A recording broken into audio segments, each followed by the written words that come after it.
ओम नमः श्री यतिराजाय विवेकानंद सूरये सच्चित् सुख स्वरूपाय स्वामिने तापहारिणे जननीं शारदां देवीं रामकृष्णं जगद्गुरुं पादपद्मे तयो श्रित्वा प्रणमामि मुहुर्मुहुः। परम पूज्य स्वामी विश्वात्मानंद जी महाराज, रामकृष्ण अद्वैत आश्रम के अध्यक्ष, अन्य उपस्थित सन्यासी वृंद, उपस्थित महानुभावों, अभी जिनका प्रवचन आपने सुना, ऐसे श्री तीर्थ गांगुली जी, उपस्थित शिक्षक भाई बहनों एवं प्यारे विद्यार्थी भाइयों एवं बहनों, माय डियर यंग फ्रेंड्स, आप लोगों से मिलकर के मुझे बहुत प्रसन्नता है। बहुत प्रसन्नता इसलिए है कि पहली बार मैं वाराणसी में युवकों के साथ मिल रहा हूँ। सारे देश में जाता हूँ, पर सबसे पहले मैं अभिनंदन देना चाहूँगा पूज्य स्वामी विश्वात्मानंद जी महाराज के चरणों में प्रणाम करके कि उन्होंने मुझे यह अवसर दिया कि आप सबसे मिल सकूं। और 100 साल के इतिहास में उन्होंने सबसे पहली बार युवा सम्मेलन रामकृष्ण अद्वैत आश्रम में बुलाया है। ये बहुत बड़ी बात है। 2 महीना पहले छोटा सा हुआ, फिर उनको हिम्मत आ गई, उनको इनकरेजमेंट हुआ, नहीं हो सकता है, अद्वैत आश्रम में भी हो सकता है। ये तो अद्वैत आश्रम में तो सब अद्वैत भाव में रहते हैं, आत्मा परमात्मा ब्रह्म सत्य जगत मिथ्या, तो युवा भी मिथ्या है, सब कुछ मिथ्या है। परंतु उसके बावजूद उन्होंने यह आज़ादी के अमृत महोत्सव के प्रसंग पर यह आयोजन किया, मुझे बुलाया, मुझे भी बड़ी प्रसन्नता है। और quality is more important than quantity. तो पूज्य महाराज को बोल रहा था कि आपका हॉल भले छोटा हो, इसके कारण संख्या भले कम हो, पर क्वालिटी बहुत अच्छी है। सुबह से अभी तक नोट आउट है, कम बात है भाई 45 मिनट में ही आउट हो जाते हैं। और यहाँ कब से सुबह से बैठे हो और इतना पूछ रहे हो, तुम्हारे भीतर में जिज्ञासा है और अभी भी नॉट आउट हो, तो अभी आउट होना है ना, नॉट आउट रहना कुछ समय के लिए, आउट हो जाना, नॉट आउट रहना है, थोड़ी देर तक चलेगा ना प्ले, कि गेम बंद करना है, चलना है, गेम चलाओ ना आगे, ठीक। तो अभी बहुत अच्छा प्रवचन दिया तीर्थ गांगुली जी ने और कहा कि भारत को विश्व गुरु बनाना है, ये बात सच है। स्वामी विवेकानंद जी ने अपना ऐतिहासिक प्रवचन दिया था शिकागो विश्व धर्म सभा में, आपको मालूम होगा, जबकि उन्होंने 11 सितंबर 1893 को 1893 11 सितंबर, वो भी 9/11 था, परंतु हमने उनकी बात को नहीं सुना, इसलिए दूसरा 9/11 हुआ 2001 में, 108 साल के बाद, वो बात अलग है। पर उन्होंने sisters and brothers of America जब कहा तो 2 मिनट तो उसी में चली गई, अब बची 3 मिनट में उन्होंने जो प्रवचन किया, तो सारे विश्व में केवल 3 मिनट के प्रवचन के द्वारा सारे विश्व में सनातन धर्म का झंडा उन्होंने फरका दिया, चारों ओर डल के बचे। वहां पर उन्होंने ये वसुधैव कुटुंबकम की जो भावना, सर्वधर्म समन्वय की भावना रखी थी, जो भारत की देन है सारे विश्व को। तो जब स्वामी विवेकानंद इतने वहां पर फेमस हुए कि 3.5 वर्षों तक वहां पर रहे और फिर भारत जब वापस लौटे, तो उनका ऐसा ही स्वागत हुआ जैसे विश्व विजेता का होता है। और उस स्वागत के उत्तर में उन्होंने जो भाषण दिए, अत्यंत प्रेरणादायी भाषण, अत्यंत ओजस्वी भाषण, पूरे फायर स्पीचेस, ये सब के जो उन्होंने भाषण दिए थे, उसमें से बाद में एक भाषणों का एक संकलन किया गया, lectures from Colombo to Almora, क्योंकि कोलंबो उसमें भारत में था, सबसे पहले वे कोलंबो आए और फिर धीरे धीरे कोलंबो से रामेश्वर, मद्रास, कलकत्ता और अल्मोड़ा हिमालय तक गए। सभी जगह पर उनके जो प्रवचन है, उन अग्निमय प्रवचनों के अंशों को आपकी जो आप किताबें दी है उसमें आप उस किताबों को पढ़ना, तब पता लगेगा क्या फायर ना होगा।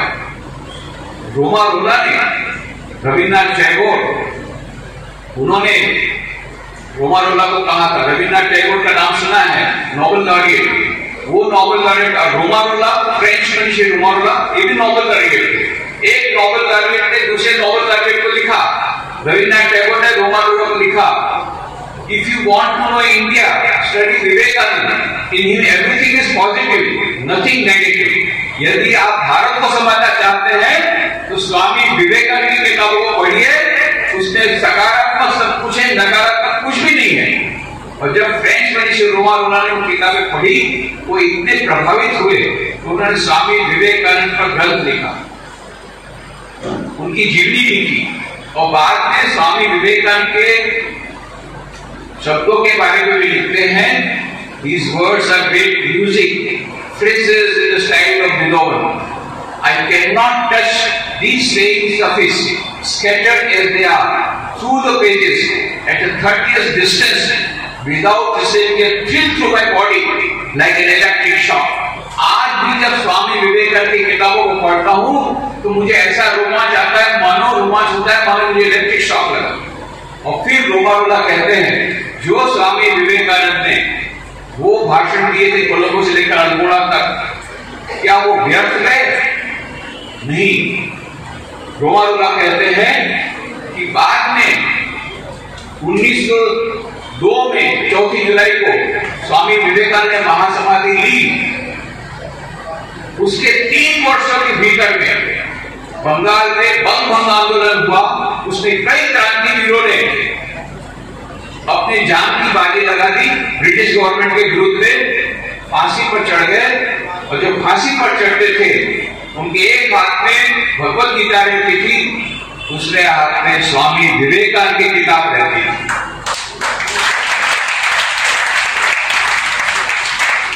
और इसीलिए उस समय के जमाने में ब्रिटिश गवर्नमेंट ने, इंटेलिजेंस डिपार्टमेंट ने, सीआईडी डिपार्टमेंट ने ब्रिटिश गवर्नमेंट को लिखा था कि स्वामी विवेकानंद की पुस्तक बहुत डेंजरस है, उस पर प्रतिबंध लगाना चाहिए, नहीं तो हम क्रांतिकारियों को हम बंद नहीं कर सके। क्योंकि जब भी जाते हैं उनके घर में कभी बॉम्ब मिलते, कभी नहीं मिलते, 2 बॉम्ब सब जगह मिलते हैं। कौन कौन से? भगवत गीता की पुस्तक, स्वामी विवेकानंद की पुस्तक। अभी रिसर्च हो रही है स्वामी विवेकानंद का क्या प्रभाव पड़ा था स्वाधीनता आंदोलन में, उसमें पता लगता है कि इंटेलिजेंस डिपार्टमेंट के रिपोर्ट से पता लगता है कि स्वामी विवेकानंद की पुस्तकों पर प्रतिबंध लगाने की बात इंटेलिजेंस डिपार्टमेंट ने ब्रिटिश गवर्नमेंट को लिखी थी। इसलिए वो आपस में स्वामी विवेकानंद की किताबों को नहीं लेते। आज तुमको तो किताब दिया, कोई इंटेलिजेंस डिपार्टमेंट की बात पीछे नहीं आएगी, तुम स्वामी विवेकानंद की किताबों को पढ़ो। कोई तुमको बोलेगा नहीं तुम स्वामी जी की किताब पढ़ो, बल्कि नहीं पढ़ोगे तो बोलेगा क्यों नहीं पढ़ी। उस समय स्वामी विवेकानंद की किताब पढ़ना मतलब इंटेलिजेंस डिपार्टमेंट आपके घर आ करके आपको ले जाएगा, जेल ले जाएगा। इसलिए बाद में इन्होंने कहा था, डॉक्टर राधाकृष्णन ने, हम जब अपने मित्रों को पत्र लिखते थे तब उसमें स्वामी विवेकानंद के पत्रों को उद्धृत कर देते थे, क्योंकि स्वामी विवेकानंद की किताबों के एक दूसरे को देने से ब्रिटिश गवर्नमेंट की नजर लग जाएगी। तो डॉक्टर राधाकृष्णन कहते हैं, हम अपने पत्रों में स्वामी विवेकानंद के पत्रों को उद्धृत करके स्वामी विवेकानंद के जो विचार है उनकी आदान प्रदान करते थे। हमारे देश के जितने महापुरुष, जितने क्रांतिवीर, जितने देशभक्त, जितने स्वाधीनता संग्रामी, उसमें से अधिकांश लोगों के प्रेरणा स्रोत थे स्वामी विवेकानंद की किताबें। स्वामी विवेकानंद के प्रेरणा स्रोत थे। एक विद्यार्थी 9th क्लास में पढ़ रहा था, कटक की हाई स्कूल में, उसके हाथ में स्वामी विवेकानंद विवेकानंद की किताब आई, बस उससे वो इतना प्रभावित हुआ, उसने उसी से मैं निर्णय लिया कि मैं अपना समस्त जीवन भारत माता के लिए बलिदान दे दूंगा। बाद में उसका नाम हुआ नेताजी सुभाष चंद्र बोस।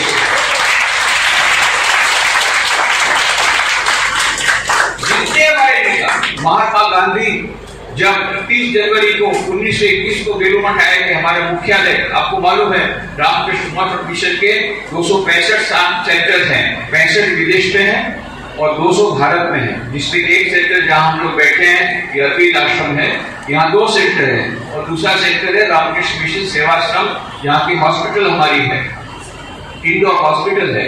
ऐसे टोटल 265 सेंटर में से 200 सेंटर भारत में, 65 विदेश में, इन सब का हेडक्वार्टर बेलूर मठ में है। उसकी भी स्थापना स्वामी विवेकानंद ने की थी। रामकृष्ण मिशन की स्थापना भी स्वामी विवेकानंद ने 1897 में की थी, 1 मई को। इसीलिए हम लोग अभी रामकृष्ण मिशन की 125वीं जयंती भी मना रहे हैं। तो 1 मई 2022 से लेकर 1 मई 2023 तक ये 125वीं जयंती चलेगी। इसीलिए स्वामी विवेकानंद को आजादी के अमृत महोत्सव के साथ हमने जोड़ दिया है, क्योंकि आजादी में स्वामी विवेकानंद का बहुत बड़ा योगदान रहा। तो गांधी जी जब बेलूर मठ गए तो सबने कहा गांधी जी भाषण दीजिए। गांधी ने कहा मैं यहाँ भाषण देने नहीं आया, मैं तो महामानव स्वामी विवेकानंद के चरणों में अपनी श्रद्धांजलि देना आया हूँ, क्योंकि आज स्वामी विवेकानंद की जन्मतिथि है। पर यहाँ पर जितने युवक लोग हैं उनको मैं एक ही बात कहूंगा, जब इस महास्थल पर आए हो तो खाली हाथ वापस मत लौटना, यहाँ की कुछ प्रेरणा अपने हृदय में लेकर के जाना। और फिर गांधी जी ने कहा स्वामी विवेकानंद की पुस्तकों को पढ़ना। मैंने स्वयं स्वामी विवेकानंद की पुस्तकों को पढ़ा है, भली भांति पढ़ा है, और स्वामी विवेकानंद की किताबों को पढ़ने के बाद मेरे में जो देशभक्ति थी वो 1000 गुना बढ़ गई। कौन कहते हैं? कौन कहते हैं? कौन कहते हैं? गांधी जी कहते हैं कि मेरी देशभक्ति स्वामी जी की किताब पढ़ने से, विवेकानंद की किताब पढ़ने से 1000 गुना बढ़ गई। तो हमारे देश के जितने क्रांतिवीर इन सब के प्रेरणा स्रोत थे स्वामी विवेकानंद, और स्वामी विवेकानंद का शब्द था कि भारत स्वाधीन होगा। 1897 में उन्होंने यह कहा था 50 वर्षों के भीतर भारत स्वाधीन होगा, परंतु असामान्य घटनाओं के परिणाम से, बिना युद्ध के। उस समय किसी ने सोचा भी नहीं था कि बिना युद्ध के कोई देश स्वाधीन हो सकता है। गांधी जी 2015 में आए, 1915 में आए थे, और स्वामी जी ने कब कहा? 1897 में, 1897 में कहा 50 वर्षों के भीतर भारत स्वाधीन होगा। ठीक 50 वर्षों बाद 1947 में भारत स्वाधीन हो गया। स्वामी विवेकानंद ने जो भविष्यवाणी की थी सब हुआ। वे भविष्यवेता नहीं थे, युगदृष्टा थे। और उन्होंने दूसरी बात भी कही थी, 1893 की बात है। प्रोफेसर राइट के यहाँ जब थे, प्रोफेसर जॉन हेनरी राइट, जिन्होंने शिकागो धर्मसभा के लिए उनको रिकमेंड किया था, उनको रिकमेंड लेटर दिया था, उनकी वाइफ ने डायरी में लिखा कि स्वामी विवेकानंद ने बातचीत के प्रसंग में कहा कि जब ब्रिटिशर लोग चले जाएंगे भारत से, ऐसी संभावना है कि चीन भारत पर आक्रमण करे। आप सोचिए, उस समय देश स्वाधीन नहीं था, ब्रिटिश चले जाएंगे ऐसा किसी ने सोचा नहीं था, पर सचमुच में ऐसा हुआ। ब्रिटिशर चले गए। 1962 में चीन ने भारत पर आक्रमण किया। एक बात और जो कही थी स्वामी विवेकानंद की, वो अभी सच होना बाकी है। वो क्या कहा था उन्होंने मद्रास के अपने भाषण में कहा था, India shall conquer the whole world by spiritual culture. Bharat समस्त विश्व पर विजय प्राप्त करेगा अपनी आध्यात्मिक संस्कृति के द्वारा। अभी होना बाकी है, धीरे धीरे हो रहा है। देखो 21 जून को प्रति वर्ष हम लोग इंटरनेशनल योगा डे मनाते हैं। भारत के प्रधानमंत्री जी ने 25 सितंबर को जब यूनाइटेड नेशन जनरल असेंबली ने प्रस्ताव रखा, तो ये प्रस्ताव 4 महीने में पास हो गया। 12 दिसंबर 2014 को, 11 दिसंबर 2014 को यूनाइटेड नेशन असेंबली ने उस प्रस्ताव को पास कर दिया। कैसे पास किया? मेजॉरिटी से नहीं, यूनानिमसली। 198 सेंटर में से 178 सेंटर उपस्थित थे। सभी सेंटर ने कहा हाँ, 21 29 जून को इंटरनेशनल योगा डे होना चाहिए, एक भी अपोजिशन नहीं हुआ। ये है भारत की ताकत। तो स्वामी विवेकानंद का तीसरा सपना भी धीरे धीरे पूरा हो रहा है। वो क्या है? India shall conquer the whole world. जो बात अभी कही गई, भारत विश्व गुरु बनेगा। तो भारत ऐसे विश्व गुरु नहीं बनेगा, उसके लिए हमको प्रयत्न करना पड़ेगा। तो भारत विश्व गुरु कैसे बनेगा? स्वामी विवेकानंद ने क्या कहा था? उन्होंने जब विदेश से वापस लौटे तो ये मंत्र दिया था, उत्तिष्ठत जाग्रत प्राप्य वरान निबोधत। Arise, awake and stop not till the goal is reached। उठो, जागो और लक्ष्य प्राप्ति तक रुको मत। सारा देश जाग गया। सैकड़ों वर्षों की गुलामी से सो रहा भारत ये जाग गया। और हमारे देश के उस समय के जो युवक लोग थे, उन्होंने स्वामी विवेकानंद का प्रथम सपना पूरा किया। क्या? देश की आजादी। उन्होंने अपना जीवन बलिदान दे दिया, देश की आजादी में मिल गई। पर स्वामी विवेकानंद का केवल राजनीतिक स्वाधीनता चाहते थे? नहीं, वो क्या चाहते थे? भारत समस्त विश्व पर विजय प्राप्त करेगा अपनी आध्यात्मिक संस्कृति के द्वारा। भारत समस्त विश्व का गुरु बनेगा। अभी तो हम डेवलपिंग कंट्री है, अभी तो डेवलप कंट्री भी नहीं हुए, विकसित भारत नहीं हुए। तो जो विकसित जो राष्ट्र है वो क्या बोलेंगे? तुम हमको अपने हमारे गुरु बनना चाहते हो? अरे तुम तो अपना का डेवलपमेंट पहले करो, फिर हमारे गुरु बनना। तो हमारा मुंह छोटा हो गया। इसके लिए क्या करना पड़ेगा? विश्व गुरु बनना है तो पहले हमको डेवलप कंट्री बनाना पड़ेगा, भारत को पुनर्निर्माण करना पड़ेगा। तो स्वामी विवेकानंद ने क्या कहा था? उठो, जागो और लक्ष्य प्राप्ति तक रुको मत। ठीक है ना? याद है सबको? तो बोलो, सब लोग बोलो, उठो, जागो। ये लोग थोड़ा थोड़ा जाग रहे हैं, वो लोग देखो सोया था, जाग रहे हैं। उठो, जागो और लक्ष्य प्राप्ति तक रुको मत। हम लोगों ने क्या किया? उठे, जगे, स्वाधीनता प्राप्त की, सो गए।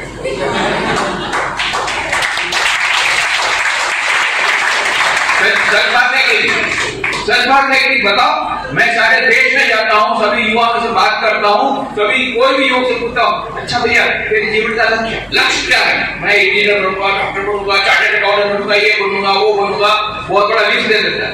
फिर बस एक तो अपना कैरियर डेवलप करूंगा। फिर कैरियर डेवलप का बहुत पैसा मिलेगा। फिर पैसा मिलेगा तो मजा ही मजा है, मजा ही मजा। अच्छा भैया देश का क्या होगा? अरे देश जाए भाड़ में, मैं तो अपना कैरियर डेवलप करूँ। अच्छा समाज का क्या? अरे समाज जाए भाड़ में, मैं तो अपना कैरियर डेवलप करूँ। फिर मैं बोलता, अच्छा भैया सुनो, तुम्हारा समाज भाड़ में जाएगा और तुम्हारा देश भाड़ में जाएगा, तुम कहाँ जाओगे?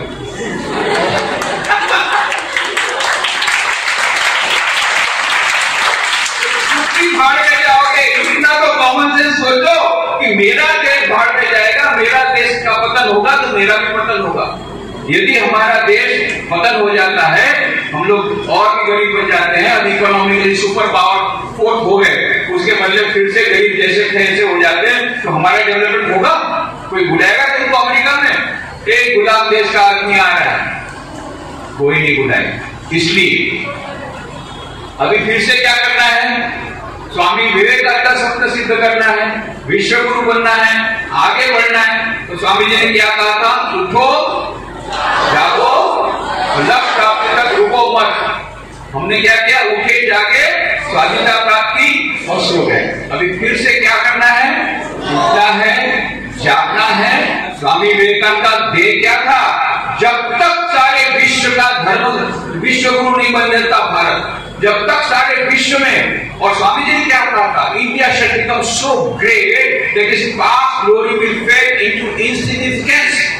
भारत इतना महान बनेगा कि इस प्राचीन महिमा म्लान हो जाएगी। कितना महान था। जैसे मुझे विश्वात्मा जी महाराज ने कहा, सोने की चिड़िया कहा जाता था। ऐसा आर्थिक क्षेत्र में था, लोग सोना ढूंढने के लिए कितने लोग यहाँ पर आते थे। सोने की चिड़िया आर्थिक क्षेत्र में महान था। स्कल्पचर में, आर्किटेक्चर में, इंजीनियरिंग में, मेडिकल में, सर्जरी में, कहानी लेखन में, स्पिरिचुअलिटी में, आध्यात्मिकता तो छोड़ ही दो, संस्कृति में, संगीत में, कोई भी एक क्षेत्र ऐसा बोलो, गणित में, अलजेब्रा में, कैलकुलस में, कोई भी एक क्षेत्र बोलो, साइंस में, फिजिक्स में, केमिस्ट्री में, कोई भी एक क्षेत्र बोलो जिसमें भारत एक नंबर पर नहीं था। और स्वामी जी क्या बोलते हैं, भारत इतना महान बनेगा कि उसकी प्राचीन महिमा म्लान हो जाएगी। अभी ये होना बाकी है, तो ये कौन करेगा? स्वामी विवेकानंद ने कहा था, my faith is in the younger generation, it is they who will work out my plans and programmes. मेरी आशा, मेरा विश्वास युवा पीढ़ी पर है। और यहाँ कितने हैं युवा लोग? हाथ ऊंचा करो। युवा, बूढ़े जो है वो नहीं हाथ ऊंचा। ये देखिए, आधा पूरा है, आधा हुआ था, आधे पूरे आधा हाथ ऊंचा करो। ताकत ही नहीं है, एकदम आलस है, फिर उम्मीद आ गई। अच्छा चलो, थोड़ा थोड़ा भी जवान बन रहे सब।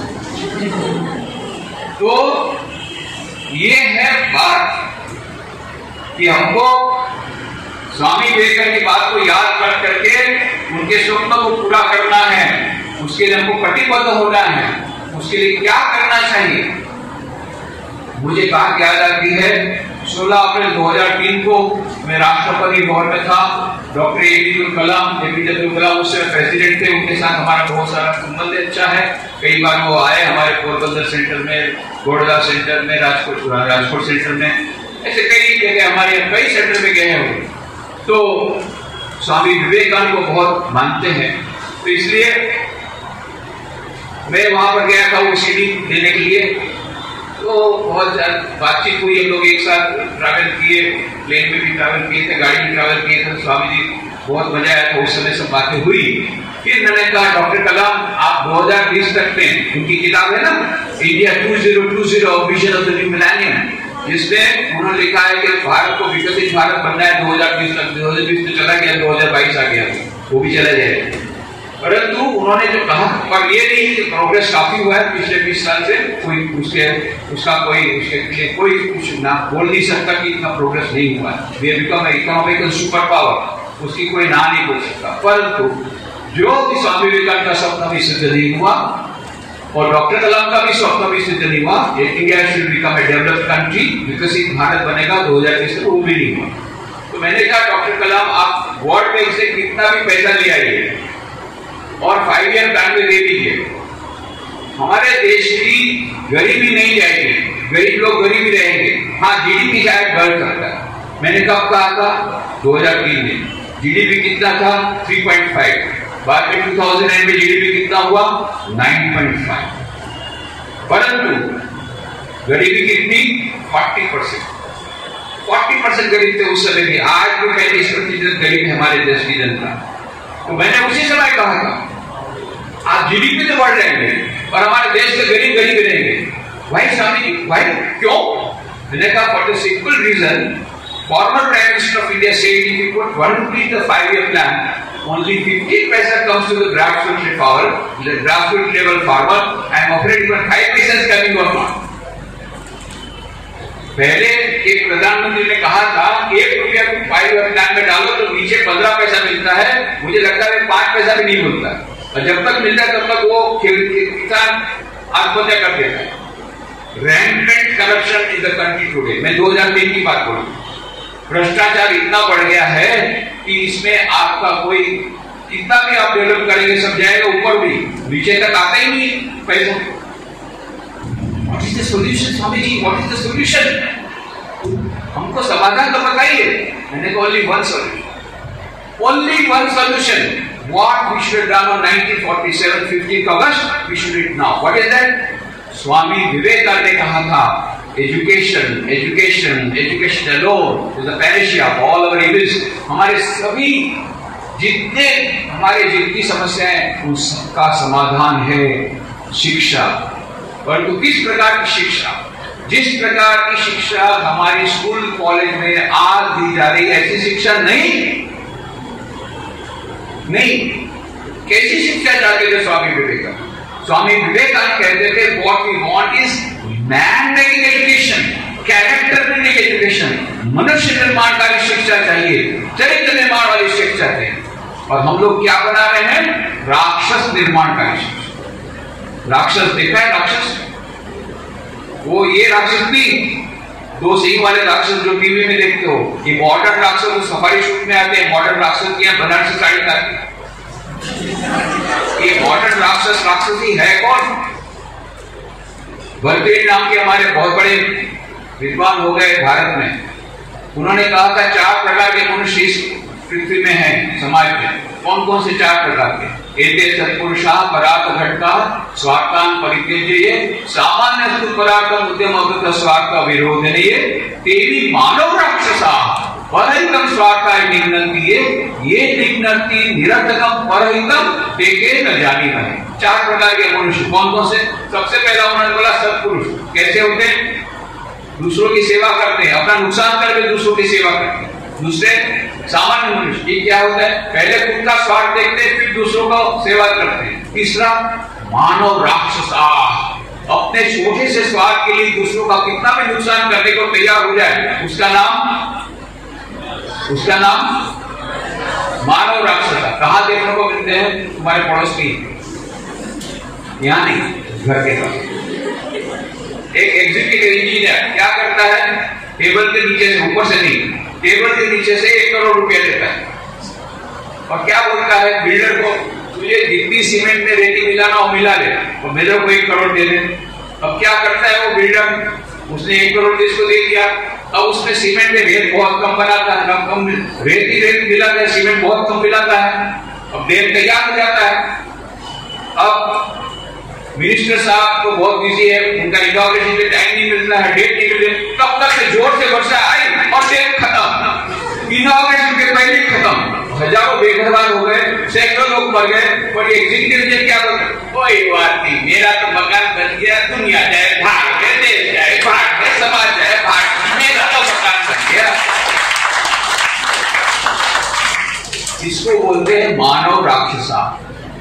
ये हर एक क्षेत्र में आपको मिलेंगे, हर एक क्षेत्र में। मैं नाम नहीं दूंगा, तुम लोग मेरे से ज्यादा जानते हो, मेरे से ज्यादा इंटेलिजेंट हो, और you keep up more latest knowledge आपके पास ज्यादा है, लेटेस्ट न्यूज ज्यादा है, गूगल सब आपके पास है।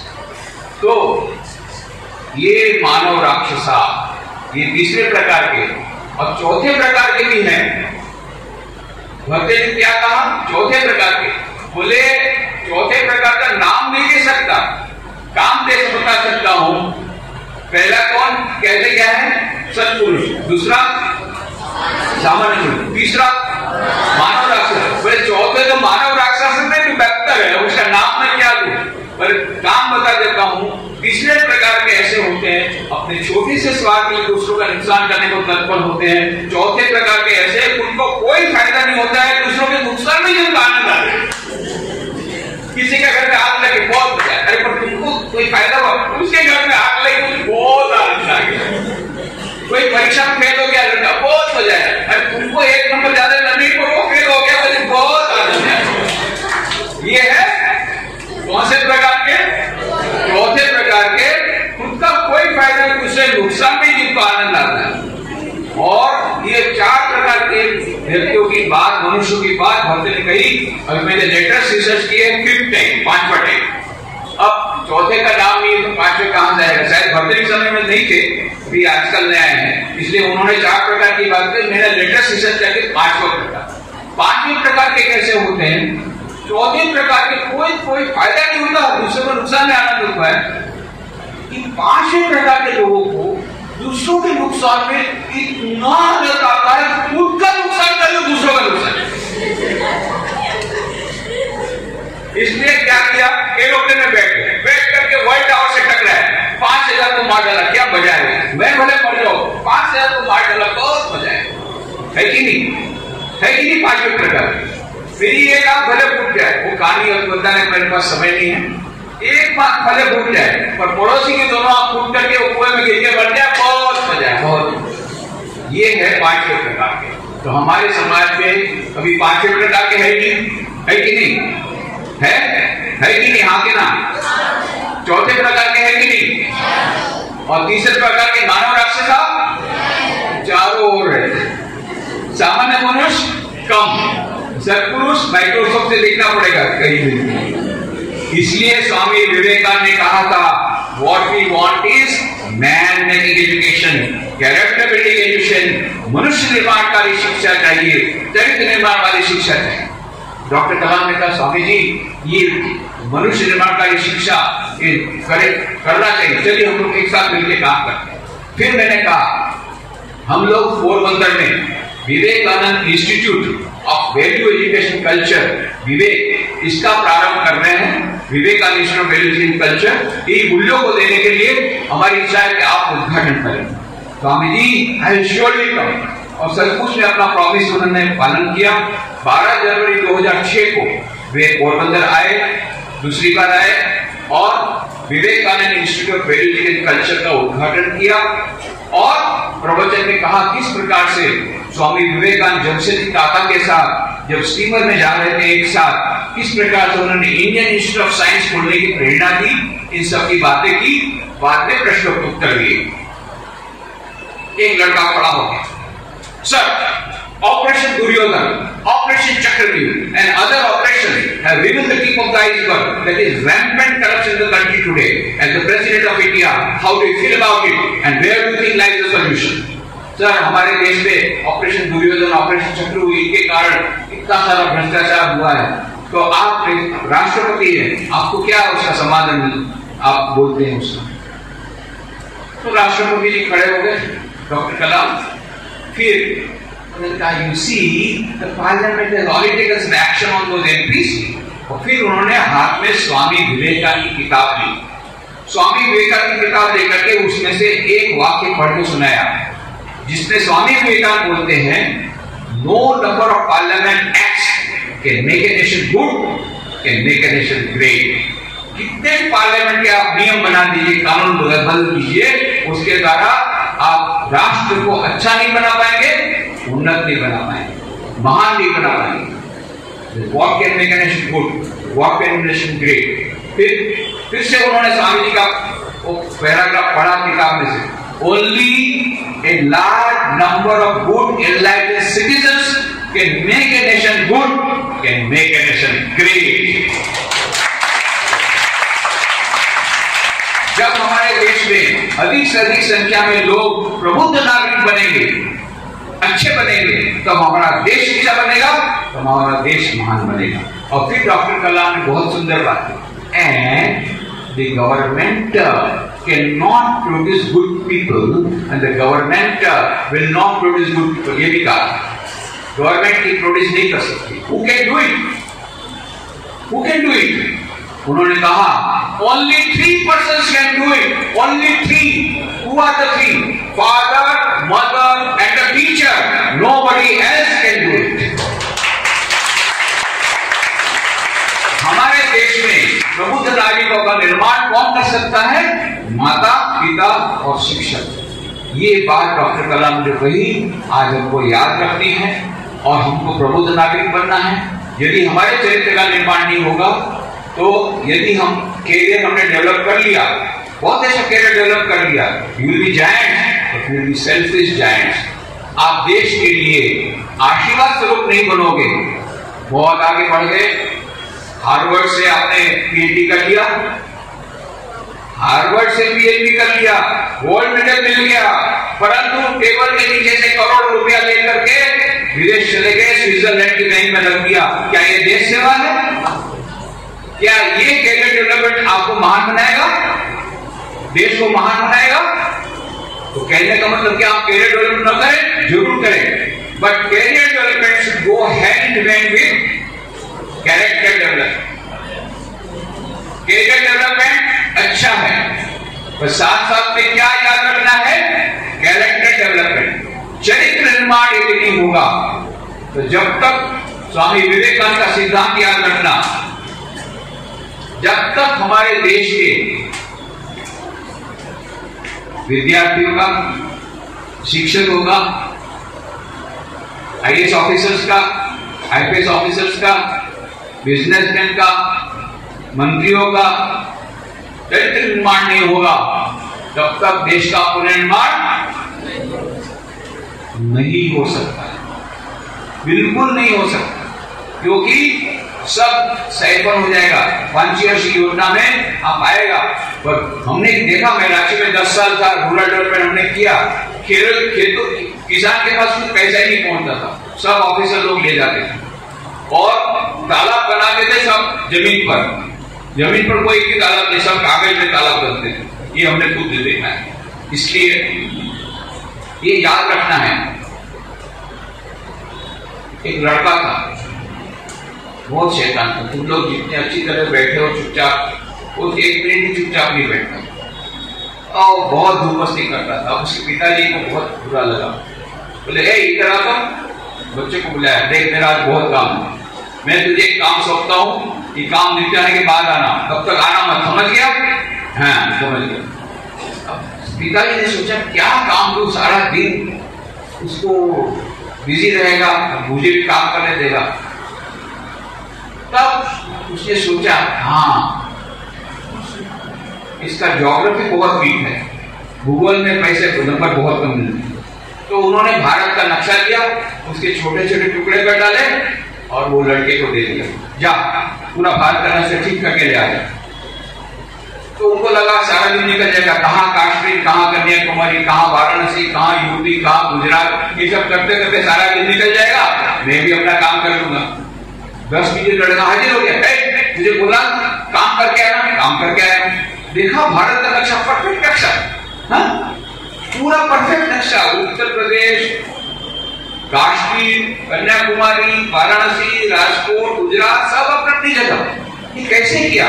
बोले पिताजी बात ऐसे ही कि मैं वहां जब करने बैठा तो मुझे कुछ समझ में नहीं आया, छोटे छोटे टुकड़े थे, कुछ समझ में नहीं आया। मैं टुकड़ों के साथ खेलने लग गया, खेलते खेलते देखा पीछे में मनुष्य की छवि है। मैंने मनुष्य के हाथ, पैर, सीट सब जोड़ करके उसको उल्टा किया तो सारा देश अपने आप ठीक हो गया। तो ये याद रखना है, जब हमारे देशवासियों का चरित्र निर्माण होगा तो राष्ट्र का पुनर्निर्माण अपने आप हो जाएगा। ये सबसे इंपॉर्टेंट बात है। कैरियर डेवलपमेंट के साथ कैरेक्टर डेवलपमेंट है, और इसीलिए लाइफ स्किल की बात जो आज का सब्जेक्ट है, life skill very very important. Life skill development नहीं होगा तो हमारा कैरियर डेवलपमेंट जितना भी होगा, न तो हमको सुख मिलेगा। कितने लोगों को सुख चाहिए? सुख, हैप्पीनेस सबको चाहिए। लॉन्ग टर्म हैप्पीनेस या शॉर्ट टर्म हैप्पीनेस? अच्छा, और शांति कैसी चाहिए? लॉन्ग टर्म पीस की शॉर्ट टर्म पीस? और सक्सेस कैसी चाहिए? लॉन्ग टर्म सक्सेस की शॉर्ट टर्म सक्सेस? तो याद रखना सिद्धांत, if you want long term happiness, long term peace, long term success, you have to work for a long time. And if you want short term success, you have to work for a short time. Now you tell me whether you want long term happiness or short term success or long term. बोलो long term, okay? तो long term के लिए क्या करना पड़ेगा? If you want long term happiness and peace and success, only career development will not be enough. What you have to do along with that? Character development. What you have to do? You have to imbibe life skill. ये जितनी life skill है, आजकल जितनी life skill की बात कही जाती है, ये सब में 3 प्रकार की लाइफ स्किल ज्यादा इंपॉर्टेंट। एक है self awareness. Self awareness technique, stress management भी आ गया, सेल्फ असर्टिवनेस आ गया, ये सब आ गया। फिर इंटरपर्सनल स्किल्स, उसमें कम्युनिकेशन टेक्नोलॉजी आ गई और पब्लिक स्पीकिंग आ गई, उसमें रिलेशनशिप आ गया, तो बहुत सारा। और तीसरा है thinking, goal setting, decision making, problem solving, critical thinking, creative thinking, ये सब है थिंकिंग। ये 3 मिलकर के लाइफ स्किल होता है, और इन तीनों लाइफ स्किल को देख करके मिल करके हम बोलते हैं सेल्फ डेवलपमेंट। तो सेल्फ डेवलपमेंट की बहुत अच्छी किताब है, पता नहीं तुम लोगों ने देखी होगी कि नहीं। नाम सुना है कि तुमने? The 7 Habits of Highly Effective People। कितने सुना? हाथ ऊंचा करो। वाह, बहुत अच्छा है, काफी रिलेटेड लोग। तो 7 Habits of Highly Effective People, Stephen Covey ने जो किताब बनाई, उसके अभी तक 40 million copies have been sold. कितनी? 40 मिलियन, मतलब 4 करोड़ कॉपियां सारे विश्व में, कई लैंग्वेज में उसका ट्रांसलेशन हुआ, बहुत पॉपुलर हो गई। तो ये जो है स्टीफन कोवी कहते हैं अपने इंट्रोडक्शन में कि मैंने क्या किया, किताब लिखने के पहले पिछले 200 साल के जितने सेल्फ डेवलपमेंट की किताबें हैं और उनके ऑथर है, सबका मैंने स्टडी किया। मैंने क्या देखा, पिछले 150 साल में जितने लोगों ने किताब लिखी है, पिछले 50 साल में जितने लोगों ने किताब लिखी है और उसके पहले के 150 साल में जिन किताब, दोनों में बहुत अंतर है। अभी की जितनी किताबें हैं, अभी की सेल्फ डेवलपमेंट की जितनी किताबें, मॉडर्न स्पीकर्स जो कहते हैं वो मोटिवेशनल, बस मोटिवेशन की बात करते हैं, कम्युनिकेशन स्किल की बात करते हैं, पब्लिक स्पीकिंग की बातें करते हैं, ये सब बातें करते हैं। और पहले के 150 साल Samuel Smiles, Orison Swett Marden, James Allen, ये सब की किताबें पढ़ो तो उसमें क्या लिखा है, ऑनेस्टी, इंटीग्रिटी, कैरेक्टर। उनके टॉपिक का, उनका किताब का नाम ही है कैरेक्टर, ऑनेस्टी, इंटीग्रिटी, ये सब उसमें लिखा हुआ है। पर आजकल की मोटिवेशन जो सेल्फ डेवलपमेंट में सबसे ज्यादा, सबसे आज युवा वर्ग को सबसे ज्यादा नुकसान हुआ है कि मोटिवेशनल स्पीकर के कारण नुकसान हुआ। वो मोटिवेशन होते हैं हाई ड्रीम्स, हाई ड्रीम्स, अरे ये प्रकार पैसा कमाओ और डेवलप करो, डोंट वरी अबाउट नेशन, समाज जाए भाड़ में, बस आगे बढ़ो। ऐसी रॉन्ग थ्योरी वहां पर देते हैं और फिर बाद में जब उनको नहीं मिलता है तो सुसाइड। उनको ये नहीं बताते हैं कि हमको धीरे धीरे करके आगे बढ़ना है, हमारा लक्ष्य भले ऊपर रहे और हमारा पैर कहाँ रहे, फाउंडेशन स्ट्रांग रहना चाहिए। और फिर उसको मल्टी स्टोरी बिल्डिंग बनाओ, मुझे उसमें कोई ऐतराज नहीं है, बननी चाहिए, पर फर्स्ट में पहले फर्स्ट फ्लोर बनाओ, फिर सेकंड फ्लोर, फिर थर्ड फ्लोर, आकाश में मत बनाओ। Foundation should be strong. ये आजकल के नई सेल्फ डेवलपमेंट किताबें नहीं है। तो स्टीफन कोवी ने यही काम किया, उन्होंने इस अध्ययन करके देखा कि हमारी वैल्यूज यदि नहीं रहे, लाइफ स्किल जो सच्ची लाइफ स्किल जो हमारी है वो मात्र केवल कम्युनिकेशन टेक्नोलॉजी, पब्लिक स्पीकिंग ये सब नहीं है, नहीं तो क्या है, ट्रूथफुलनेस, ऑनेस्टी, कैरेक्टर, ये जब तक नहीं होगा, चरित्र निर्माण जब तक नहीं होगा, हमारा सेल्फ डेवलपमेंट परफेक्ट नहीं होगा, तब तक हमारे जीवन में सुख नहीं आएगा, शांति नहीं आएगी। पैसा आ सकता है, अच्छे पैसे वाले, आपको मालूम है जितने लोग सुसाइड करते हैं उसमें अधिकांश लोग पैसे वाले ज्यादा होते हैं। गरीब लोग करते हैं सुसाइड, पर पैसे वाले ज्यादा करते हैं। तो क्यों? यदि पैसे से सब जीवन में सुख शांति आती तो इतने लोग क्यों सुसाइड करते हैं, इतने लोग क्यों सिजोफ्रेनिक बनते, इतने लोग क्यों ड्रग बनते? जो पैसे वाले वो पैसे वाले को लड़के, कहने का मतलब ये नहीं कि तुमको आगे नहीं बढ़ना है, कहने का मतलब नहीं इन्वेस्ट है not economic development. Economic development is must, हमको डेवलपमेंट बनना है, हमको आर्थिक विकास जरूर करना है। मात्र आर्थिक विकास के द्वारा हमारे जीवन में सुख शांति नहीं आ सकती। इसलिए चरित्र निर्माण, लाइफ स्किल, जो life skill in the modern sense नहीं, इन द रियल सेंस, चरित्र निर्माण ये बहुत आवश्यक है, जिसकी बात स्वामी विवेकानंद ने बारंबार कही। What we want is man making education, character building education. तो इसलिए आज जब लाइफ स्किल डेवलपमेंट की बात हो रही है तो हमने बोले क्या कहा कि ये तो बहुत बड़ा वास्ट टॉपिक है। ये लाइफ स्किल डेवलपमेंट को स्टीफन कोवी ने जो अपनी किताबों में लिखा, ये सब सेल्फ डेवलपमेंट के मॉडल लोगों ने लिखा और जो पहले के लोगों ने लिखा, इन सब का एनालिसिस करके हम लोगों ने एक कैप्सूल बनाई और स्वामी विवेकानंद का कंप्लीट वर्क्स 9 वॉल्यूम, उसको नजर में रखते हुए हमने कैप्सूल बनाई। उसका नाम है total personality development. Total personality development, TPD। ये टोटल पर्सनालिटी डेवलपमेंट का मतलब क्या होता है?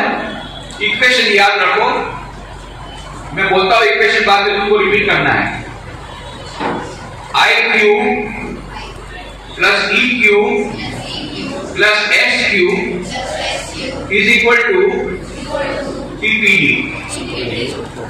IQ मतलब इंटेलिजेंस क्वोशिएंट, तो सबको मालूम, तुम लोग इंटेलिजेंट को इससे आए हो तो कौन मांगा ऐसे जबरदस्ती इतना सब मैं करके। EQ, what is EQ? Emotional intelligence. Daniel Goleman made a research in 91 and said EQ is more important than IQ. And latest discovery of the modern science is SQ, spiritual quotient.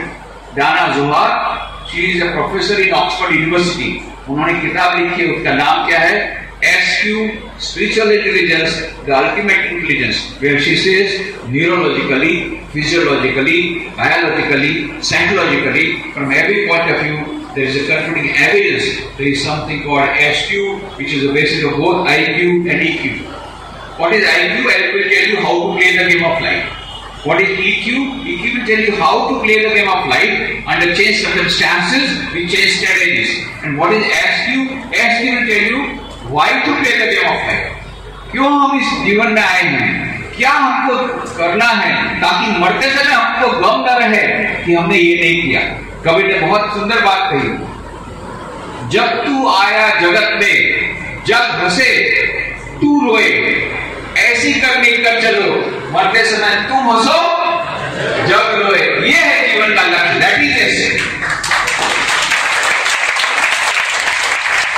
Why are we here?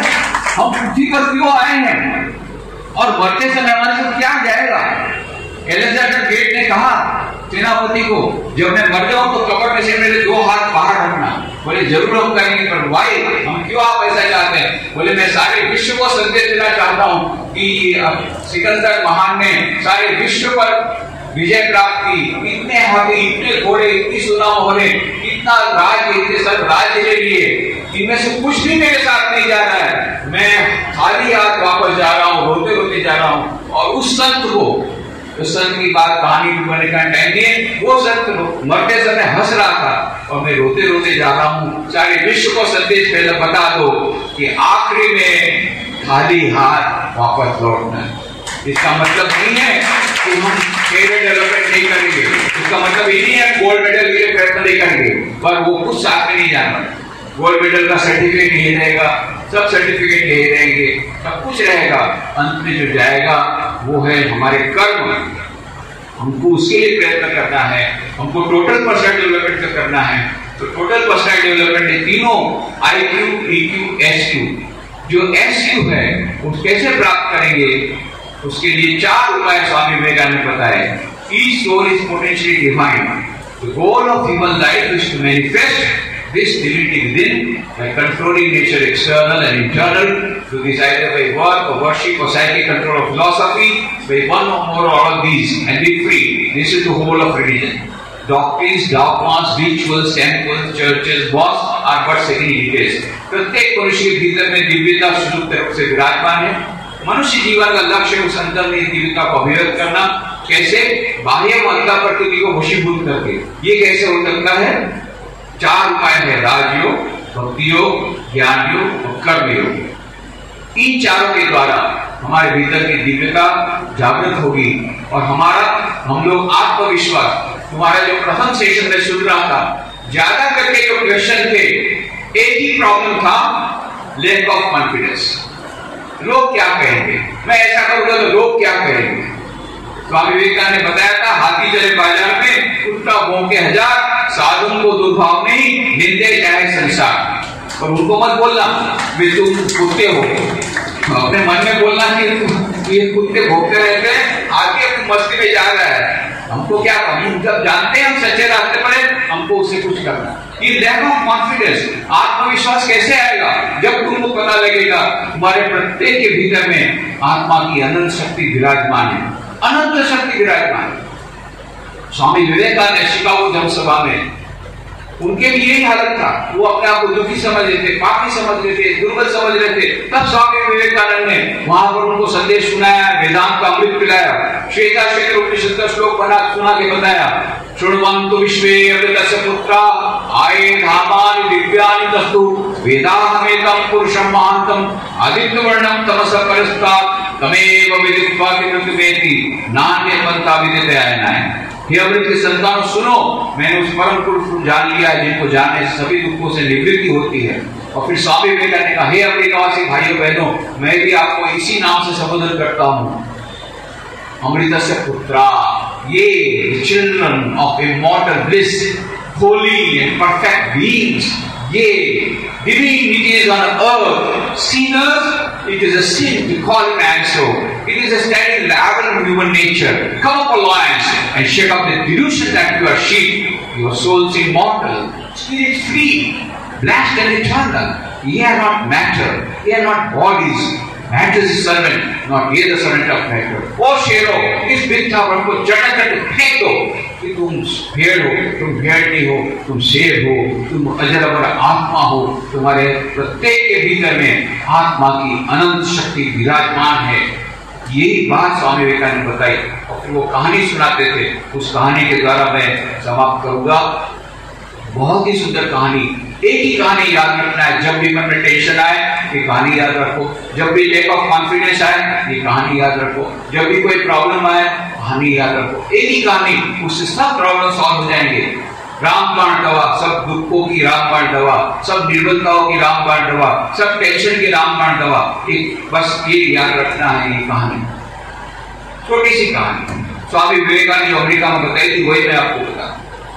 एक शेरनी थी, जा रही थी जंगल से। उसी समय जंगल में से भेड़ों का झुंड जा रहा। तो भेड़ों के झुंड को पार करने के लिए शेरनी ने छलांग लगाई।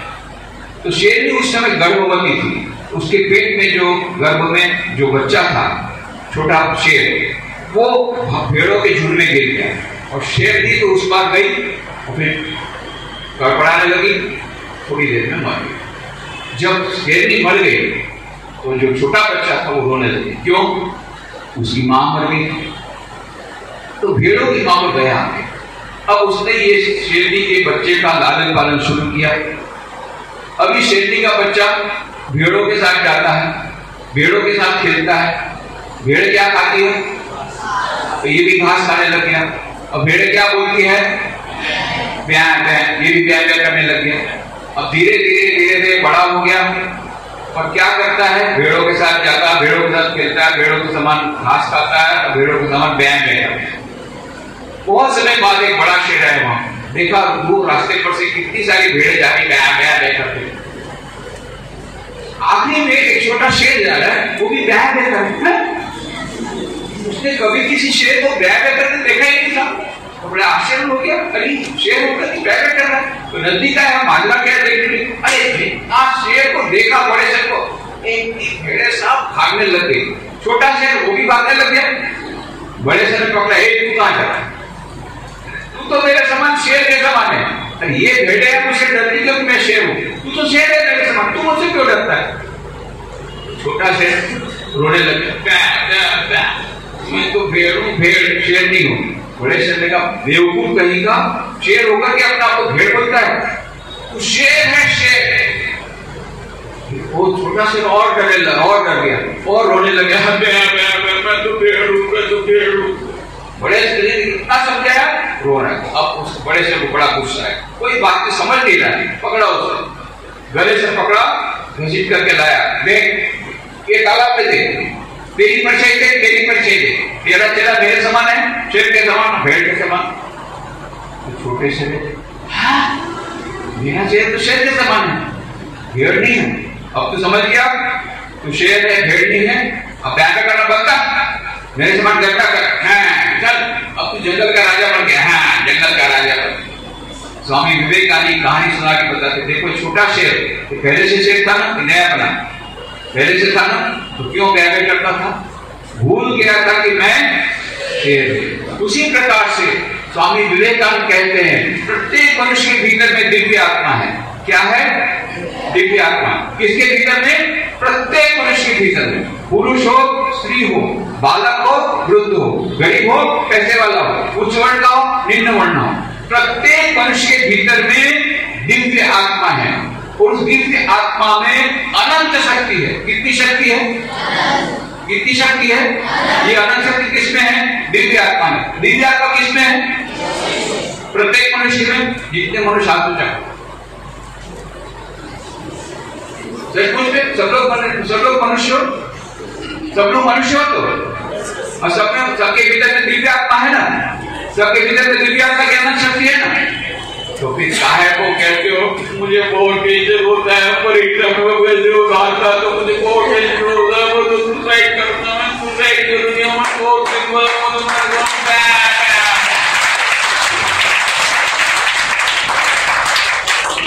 आज से ब्याह करना, शेरों की भेड़, जितने सारे शेर इतनी सारी शेरनियां, वाह भाई इतनी सारी शेरनियां। घर जाके बोलना मत मैं शेरनी मम्मी तुझे खाऊंगी, मम्मी को खाने के लिए शेरनी नहीं पता, मम्मी की सेवा करने के लिए, दूसरों की सेवा करने के लिए शेर शेरनी पता है। पर मुख्य बात है come up, O lions, and shake off the delusion that you are sheep, your souls immortal, spirits free, less than eternal, ye are not matter, ye are not bodies, matter is servant, not ye the servant of matter. ओ शेरो, इस विद्या भ्रम को झटक करके फेंक दो कि तुम भेड़ हो, तुम भेड़ नहीं हो, तुम शेर हो, अजरवर आत्मा हो, तुम्हारे भीतर में आत्मा की अनंत शक्ति विराजमान है। कभी ये मत कहना कि मैं दुर्बल हूँ, निर्बल हूँ, मेरे से ये नहीं हो सकता, मैं कैसे दूसरों की क्रिटिसिज्म सुनूं, दूसरे को निंदा करते हैं मेरा कॉन्फिडेंस लूज हो जाता है। कभी ऐसा मत करना, क्योंकि हमारे भीतर में कितनी शक्ति है, आत्मा की अनंत शक्ति विराजमान है, उसको याद करना है। अनंत शक्ति है पर अभी सोई हुई है, उसको जगाना है। जगाने के 4 उपाय बताए हैं। कौन कौन से 4 उपाय? राजयोग, ध्यान, भक्ति योग, प्रार्थना, ज्ञान योग, चिंतन। ये जो आज किताबें हैं, आज से पढ़ना शुरू करो। आज से पढ़ोगे तो कल से। काल करे सो आज कर, आज करे सो अब, पल में पढ़ने होगी वही करे वो कब। ये तुलसीदास की बात। और अपोजिट पार्टी क्या बोलते हैं मालूम है? आज करे सो काल कर, काल करे सो परसों। इतनी क्या है प्यारे, जब जीना है बरसों। तो तुम लोग कौन सी पार्टी में? तुलसीदास। काल करे सो आज कर, आज करे सो अब। आज से शुरू करो। तो आपके पास मोबाइल है ना? मोबाइल अजीब बात, रोज बैटरी चार्ज करते हो कि नहीं करते हो? करते हो। मोबाइल की बैटरी चार्ज नहीं करते क्या होगा? कुछ नहीं होगा। व्हाट्सएप मैसेज भी नहीं जाएगा, इंटरनेट चीटिंग चैटिंग कुछ नहीं होगा। तो दोनों साथ में होता है, चीटिंग भी नहीं होगा, चैटिंग भी नहीं होगा, फेसबुक भी नहीं होगा, सब खत्म। तो बैटरी को चार्ज करना है, वो तो तुम करते हो मुझे मालूम। और दूसरी बात है ये मेंटल बैटरी, इसको भी चार्ज करना है। आज तो बहुत चार्ज हो गए कि सच बताओ, बैटरी चार्ज हो गई, परंतु बाद में कुछ दिनों के बाद फिर जैसे थे ऐसा ना हो। उसके लिए क्या किया है विश्वात्मन जी महाराज ने? तुम लोग को मालूम है उनकी बैटरी, तुम्हारी मेंटल बैटरी धीरे धीरे डाउन होगी, इसलिए उसको रिचार्ज करने के लिए बहुत सारी किताबें दी है। और बाकी यहाँ बुक स्टॉल है, और भी बहुत किताबें मिल जाएगी। पहले इतने से शुरू करो। रोज रात को क्या करना है, अपने मोबाइल को चार्ज करने के लिए प्लग है उसको सॉकेट में डाल देना, ठीक है? और हाथ में स्वामी विवेकानंद की किताब ले लेना। जब तक में वो मोबाइल बैटरी चार्ज होगी, तुम्हारी मेंटल बैटरी चार्ज हो जाएगी। बस आज से शुरू मेंटल बैटरी चार्ज करना। तो इस प्रकार से स्वामी विवेकानंद की किताबों से आपको ये लाइफ सब लाइफ मिल जाएगी। एक भी लाइफ मिल जाएगी जिसकी बात स्वामी विवेकानंद की किताब नहीं है। आत्मविश्वास, आत्मश्रद्धा, आत्मनिर्भरता, आत्मसंयम, आत्मज्ञान, आत्मत्याग, ये पंच की बात स्वामी विवेकानंद में आपको मिलेगी। और संपूर्ण सर्वांगीण व्यक्तित्व विकास की बात करेगी। शारीरिक विकास, मानसिक विकास, बौद्धिक विकास, नैतिक विकास, आध्यात्मिक विकास, सब विकास की बातें स्वामी विवेकानंद के ग्रंथों में है।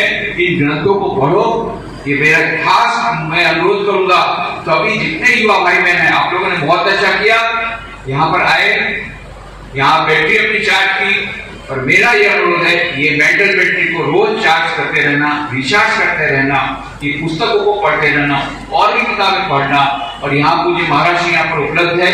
हमारे मन में बहुत सारे प्रश्न हैं। मैं तो राजकोट से आया हूँ, चला जाऊंगा परसों राजकोट वापस चला जाऊँ, परंतु मुझे विश्वात्मन जी महाराज यही रहते हैं, उनको मिलना और उनके साथ बातचीत करना। तो सब लोगों को मिलकर के मुझे बड़ी प्रसन्नता हुई।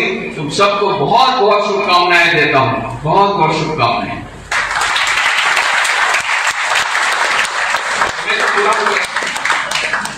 समय 10-15 मिनट में प्रश्न ले लूं?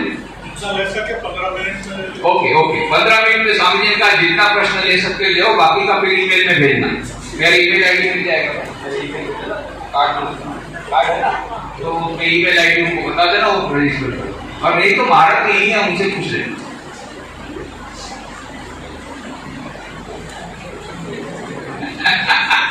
पहले प्रश्न देखो, हाउ टू ओवरकम प्रोक्रेस्टिनेशन। अरे अभी तो बताया, प्रोक्रेस्टिनेशन मतलब आज करे सो काल कर से परसों, इसका नाम है प्रोक्रेस्टिनेशन। है ना? उसका उत्तर क्या है? काल करे सो आज करे सो। बस इसको फॉर्मूला का याद रखो, कुछ जल्दी है तुम्हारा सब प्रॉब्लम सॉल्व। अच्छा, कितना बढ़िया प्रश्न किया है किसने। स्टूडेंट्स अपनी स्टडी कंप्लीट करने के बाद कोई जॉब ढूंढते हैं, लेकिन उनके पास एक्सपीरियंस न होने से उन्हें कई बार निराश होना पड़ता है। इस बारे में क्या कहना चाहोगे? बहुत बिल्कुल सही लिखा है, बिल्कुल तुम्हारी बात बिल्कुल है। रोग का जो दर्द है ना वो तुमको मिल गया, कहां पर प्रॉब्लम कहां है तुमको मिल गया। देखो हमारे 30 प्रकार के लोग हैं, 3 प्रकार के, एम्प्लॉयड, अनएम्प्लॉयड और तीसरा है अनएम्प्लॉयबल। उनको रख ही नहीं सकते, केवल उसके पास सर्टिफिकेट है, मार्कशीट है और उसके पास एक्सपीरियंस नहीं है। ये बिल्कुल सच कहा, इसके कारण उसको नौकरी नहीं मिलती। अच्छा तुम मुझे बताओ, आज के युवकों का सबसे बड़ा प्रॉब्लम क्या है? अनएम्प्लॉयमेंट। मानते हो ना, युवकों का सबसे बड़ा प्रॉब्लम अनएम्प्लॉयमेंट है ना। अभी मैं तुमको बताता हूं, मैं तो कई कंपनियों में जाता हूं लेक्चर देने, वहां के सीईओ से मिलता हूं, मैनेजिंग डायरेक्टर से मिलता हूं, टॉप मोस्ट लोगों से मिलता हूं, उनके साथ मीटिंग जब होती है, मालूम है उनका सबसे बड़ा प्रॉब्लम क्या है? उनका सबसे बड़ा प्रॉब्लम फाइनेंस नहीं है, उनके सबसे बड़ा प्रॉब्लम मटेरियल्स नहीं है, उनका सबसे बड़ा प्रॉब्लम है ह्यूमन रिसोर्स। उनको मनुष्य मिलते नहीं है। मतलब क्या बात करते हो, इतने सारे यूथ, हमारे लाखों करोड़ों युवक अनएम्प्लॉयड पड़े हैं देश में, और आप बोलते हमको मनुष्य मिलते, हमको जैसे चाहिए वैसा नहीं मिलता है। अनएम्प्लॉयड तो बहुत है हमारे पास, एप्लीकेशन तो हजारों में आती है, पर हमको जैसा चाहिए ऐसा आदमी मिलता नहीं है। तो आपको कैसा आदमी चाहिए? बोलते हमको ऐसा आदमी चाहिए जो ईमानदार हो, ऑनेस्ट हो, कंपनी के साथ छल कपट न करे, जिसके ऊपर हम भरोसा कर सके, उसकी इंटीग्रिटी हो, ऑनेस्टी हो, ट्रूथफुलनेस हो, चरित्रवान हो, ऐसा हमको लड़का चाहिए, मिलता ही नहीं है। अब समझ गए स्वामी जी ने क्यों कहा था, what we want is man making education, character building education. Degree है तुम्हारे पास, है क्या? डिग्री है, एक्सपीरियंस नहीं है। अरे मान लो तुमने फील्ड एक्सपीरियंस भी ले लिया, और कैरेक्टर को किसी ने वैल्यू एजुकेशन दिया ही नहीं अभी तक। हम लोग वैल्यू एजुकेशन पर हम लोग ज्यादा से ज्यादा ध्यान दे रहे हैं रामकृष्ण मिशन में। क्यों? क्योंकि स्कूल कॉलेजों में अभी वैल्यू एजुकेशन आया नहीं। अभी न्यू एजुकेशन पॉलिसी में वैल्यू एजुकेशन बहुत बात हुई है, यदि इंप्लीमेंट कर देंगे तो हमारे युवकों की सब समस्या समाधान हो जाएगी। नौकरी नहीं है की बात नहीं है, अपॉर्चुनिटी आर देयर। उनकी सबसे बड़ी समस्या हमको जैसा चाहिए आदमी मिलता नहीं है। ऑनेस्ट आदमी चाहिए, कैरेक्टर वाला चाहिए, चरित्रवान चाहिए, ये उनको मिलता है। एक्सपीरियंस वाला चाहिए, ये उनको मिलता नहीं।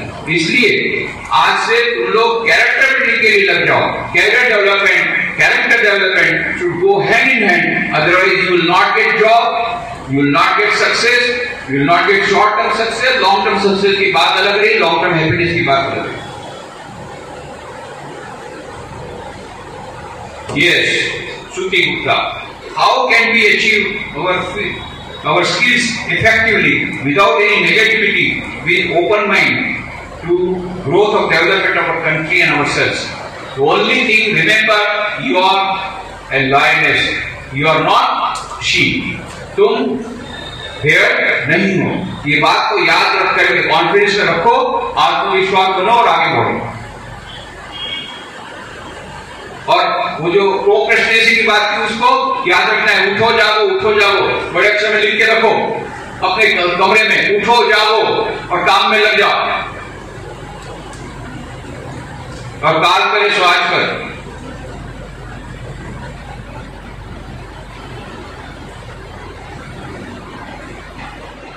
विश्व गुरु बनने की राह में एक सबसे बड़ी अड़चन है देश में भ्रष्टता, अनैतिकता। उसे कैसे सुलझाए? देखो तुम लोग भी मेरी समान ही बोल रहे हो, मैं तो अभी तक यही बोल रहा था। मैंने डॉक्टर कलाम को यही कहा कि आप कितना भी विकास कर लोगे, जब तक चरित्र निर्माण नहीं होगा कुछ नहीं होने वाला। इसीलिए स्वामी विवेकानंद की चरित्र निर्माण वाली बात आज बहुत ज्यादा सुसंगत है, बहुत ज्यादा इंपॉर्टेंट है, बहुत ज्यादा रेलिवेंट है, और इसको हमको करना पड़ेगा। इसीलिए मैंने कहा था, तो छोटे बच्चे ने क्या किया, पहले मनुष्य को ठीक किया, देश अपने आप ठीक हो गया। उसी प्रकार से हम अपने आप को ठीक करेंगे हम अपना चरित्र ठीक करेंगे, चैरिटी बिगिंस एट होम, है ना। गांधी ने क्या कहा था कि हम जो दूसरों को बनाना चाहते पहले हम खुद बने। और स्वामी विवेकानंद क्या सिद्धांत दिया था, बी एंड मेक, पहले खुद महान बनो फिर दूसरों को महान बनाओ, पहले खुद का चरित्र निर्माण करो फिर दूसरों के चरित्र निर्माण के लिए ये कर दो। तो तुम्हारी बात सच है, विश्व गुरु बनेगा कब बनेगा, जब हम लोग चरित्रवान बनेंगे।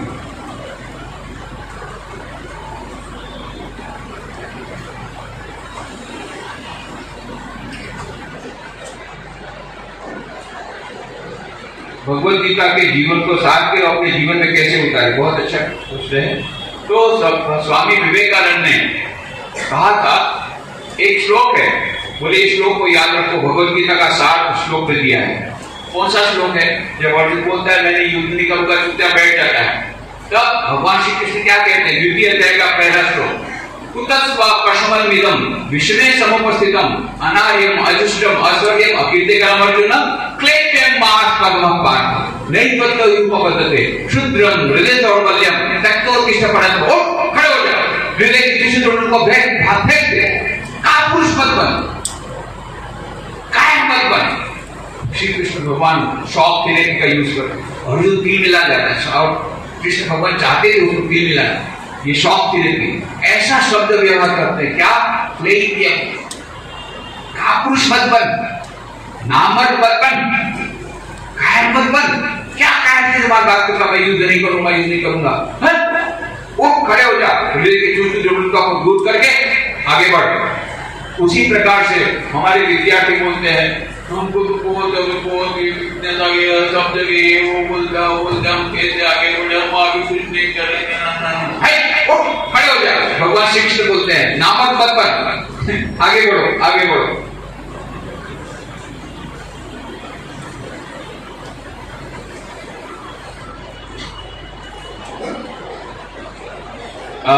ये प्रश्न पूछा, इसके लिए मुझे 4 घंटा चाहिए। My question is how to concentrate our mind. Oh, how can we concentrate to achieve our goals? ये दूसरा प्रश्न। How can we concentrate to achieve our goals?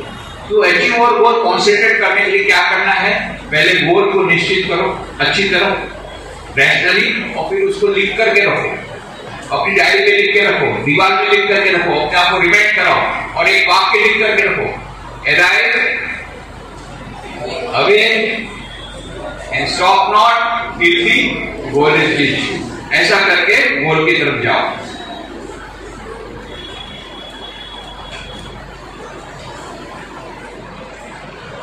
How to concentrate while doing meditation? Because meditation plays a vital role to stay focused. बहुत अच्छा प्रश्न है। Meditation हम करते हैं तो हमारा मन इधर उधर भटकता है। कई लोग ये बात करके बोलते हैं, प्राइवेट बात मुझे बोल के जाते हैं। तो इसका कारण क्या है कि हमारा जो मन जो है ना, बंदर जैसा है। बंदर है ना, वो बंदर चंचल रहता है, एक जगह चुपचाप बैठता नहीं, खूब खूब करके कूदता रहता है। हमारा मन भी उछल कूद करते रहता है। स्वामी जी बोलते हैं एक बंदर था, उसको किसी ने शराब पिला दी और उछल कूद लग गया। फिर उसको किसी ने बिच्छू के डंक मार दिया, बिछड़ा काट दिया और उछल कूद करना है। फिर एक भूत उसके सिर पर सवार हो गया। अब देखो उसकी उछल। उसी प्रकार से हमारे भीतर मन कैसा है? चंचल है, हमेशा उछल कूद करता है। फिर हम लोग दिन रात क्या करते हैं? शराब पीते हैं। कौन सी शराब? इच्छा रूपी शराब। मुझे ये करना है, मुझे ये करना है, मुझे ये पैसा चाहिए, मुझे ये वाला मोबाइल चाहिए, मुझे ये वाली गाड़ी चाहिए, मुझे ये वाला बुक चाहिए, मुझे ये चाहिए, और इच्छा रूपी शराब पीते रहते हैं। फिर बिच्छू काटता है, बिच्छू माने ईर्ष्या रूपी बिच्छू। तो आगे निकल गया, कैसे आगे निकल गया मेरे से? कैसे मेरे से आगे निकल गया? ये बिच्छू डंक मारता है और मन चंचल होता है, और फिर अहंकार रूपी भूत सवार होता है। तब देखो उसके उछल। ऐसे मन को कॉन्सेंट्रेट करना बड़ा कठिन है, पर संभव है। भगवान श्री कृष्ण ने गीता में कहा, अर्जुन ने कहा, अर्जुन जैसा अर्जुन बोलता है, चंचल ही मना कृष्ण प्रमाति बलवत दृढ़म तस्याहं निग्रहं मन्ये वायोर्योषे दुष्करम। ये भगवान आपने कहा तो मुझे ध्यान करने के लिए, पर मेरा मन तो इतना चंचल है कि उसको इतना कठिन मानता हूं, उसको वश में लाना, मुट्ठी में वायु को वश में लाना, कंट्रोल करना जितना कठिन उससे ज्यादा कठिन। और फिर कृष्ण भगवान अभी इस बात नहीं कहते क्या कायर के समान बात करता है, नहीं, क्या कहते हैं? असंशय महाबाहो मनोदुर्निग्रहं चलम अभ्यासेन तो कौन्तेय वैराग्य च गृह्यते। हे कृष्ण, हे अर्जुन, तेरी बात सच है। इस मन को वश में करना बड़ा कठिन है, पर असंभव नहीं है। दो बातों से संभव हो जाता है। क्या क्या? अभ्यास और वैराग्य। अभ्यास का मतलब होता है practice, practice practice practice makes a man perfect. दूसरा है वैराग्य। वैराग्य का मतलब होता है प्यूरिटी, डिटैचमेंट।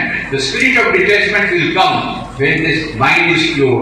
हमारा मन शुद्ध होगा, उतना हमारा मन एकाग्र होगा। चलो लैपटॉप खोलो, सब लोग अपना अपना लैपटॉप खोलो। नहीं है लैपटॉप? ये लैपटॉप है कि नहीं? इसमें जितनी मेमोरी, ऐसा लैपटॉप वाला, ऐसा मेमोरी वाला लैपटॉप नहीं बनाया है ना।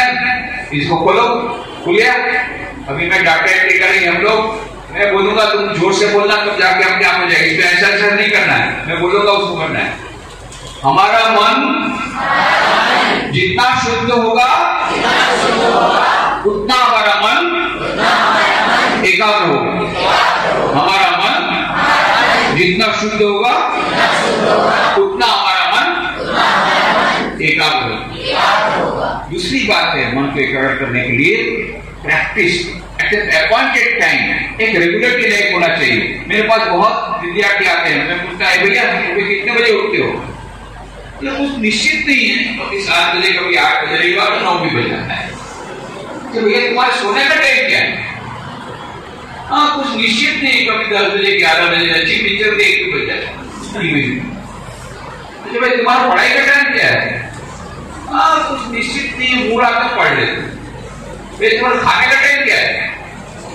कुछ निश्चित नहीं, भूख लगती खा लेते।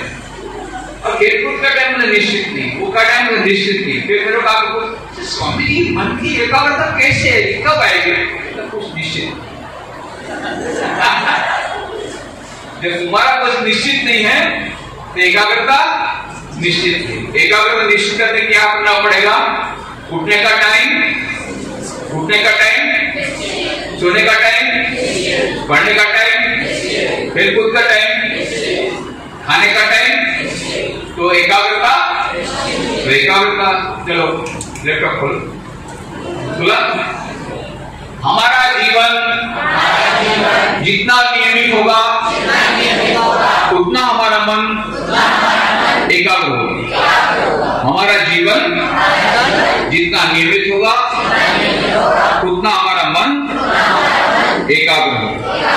तो ये एकाग्रता की थोड़ी सी टिप्स मैंने दी है, और एकाग्रता के बारे में मेरी किताब है, बात तुम वहां से ले लेना, अभी बुक स्टॉल में से ले लेना, उसमें सब डिटेल्स में मैंने दिया है।